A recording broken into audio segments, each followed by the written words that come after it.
Good morning, gang. Happy Saturday morning.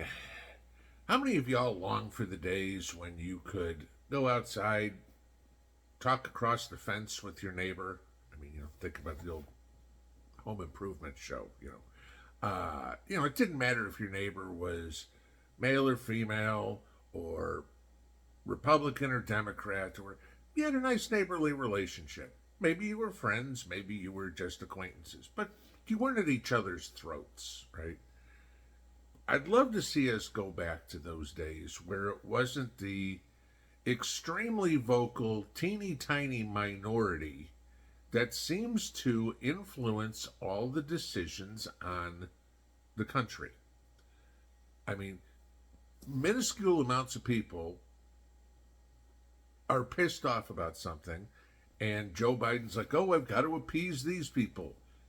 Not do what's right. It's like, oh my God, I might lose 12 votes. Okay.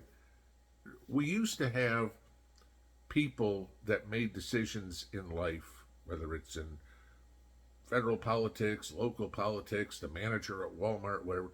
We used to have people that made decisions based on doing what was right, what was moral and just.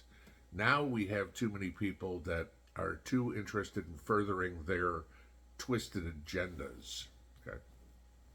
And you could say that for both sides. Okay. I'm not picking on either side here.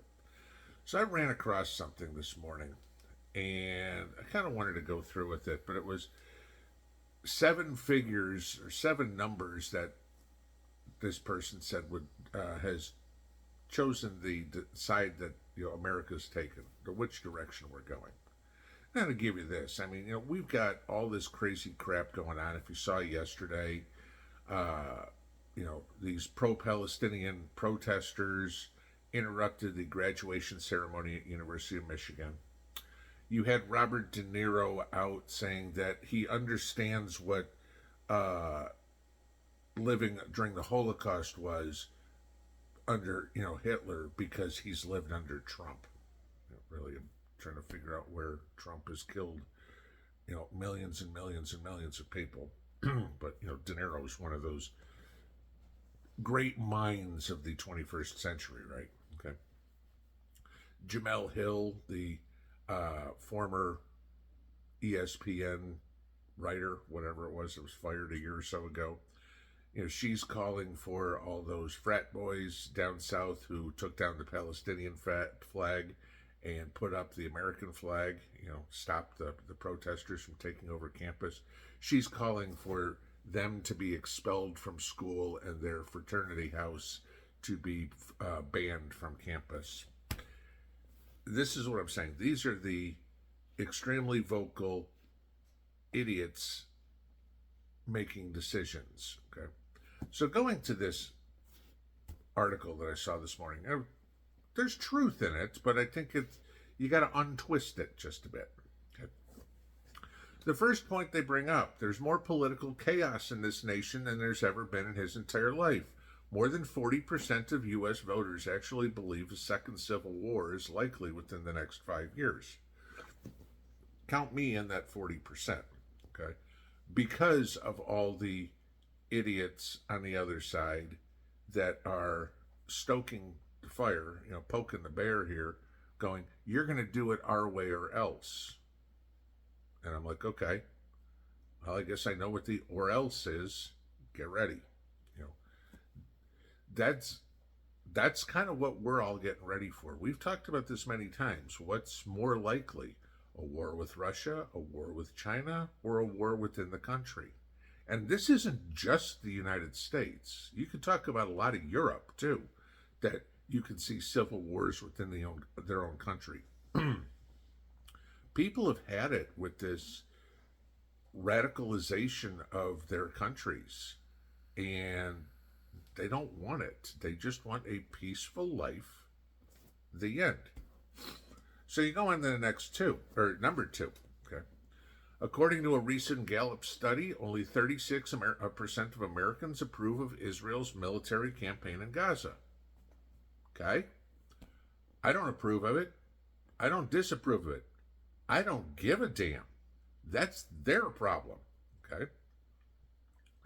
By saying that I don't approve of Israel's campaign does not by any means mean that I approve of Hamas's actions whatsoever. Your problem, you fix it. Look at it this way.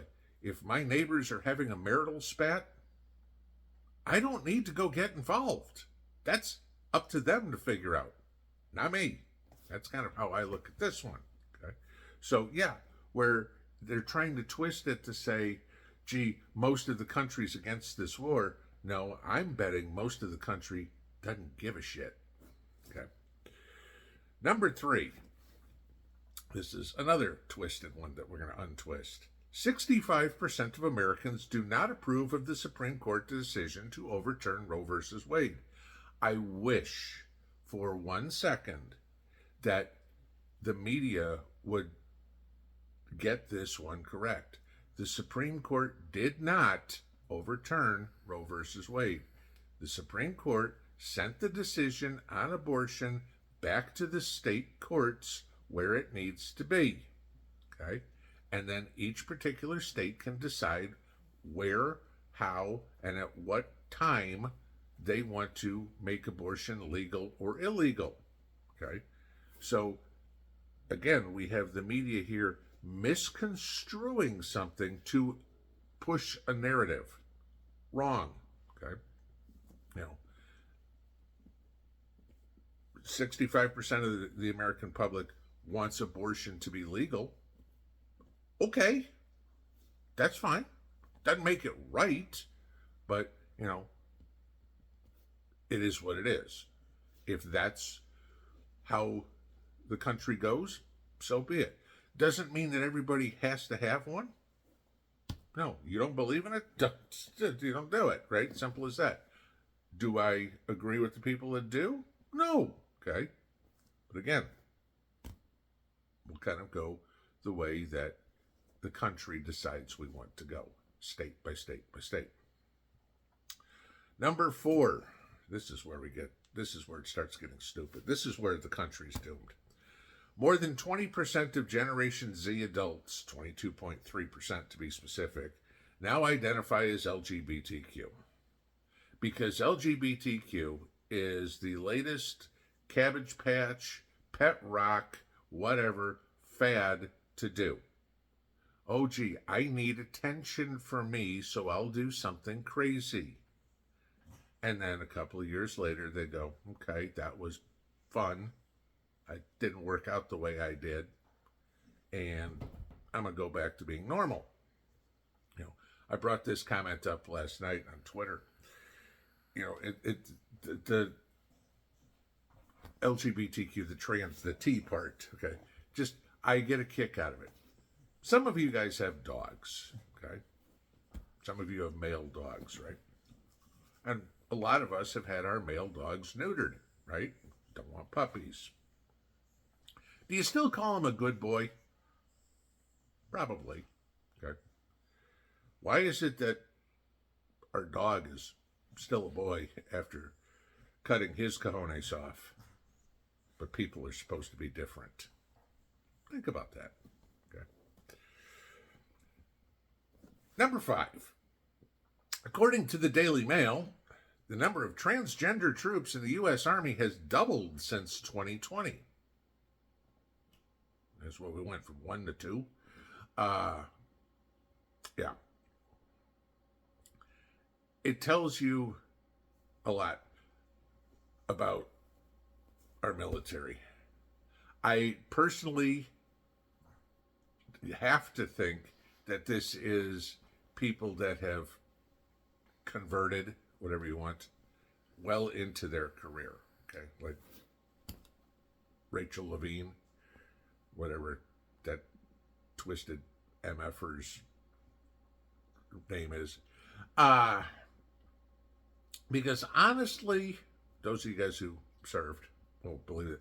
Can you imagine going through basic training? Right? I certainly don't think there's anybody serving in frontline troops, infantry troops, any sort of combat arms troops or whatever it is.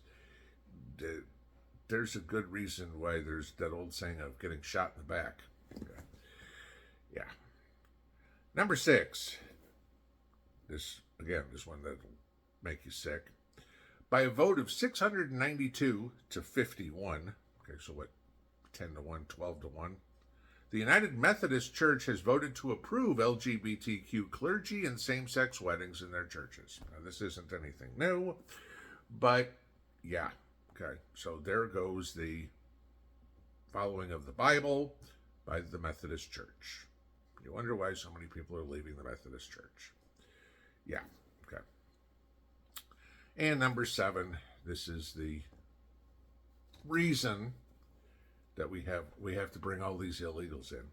Only 3.6 million babies were born in the United States last year. The birth rate is now at its lowest level ever recorded.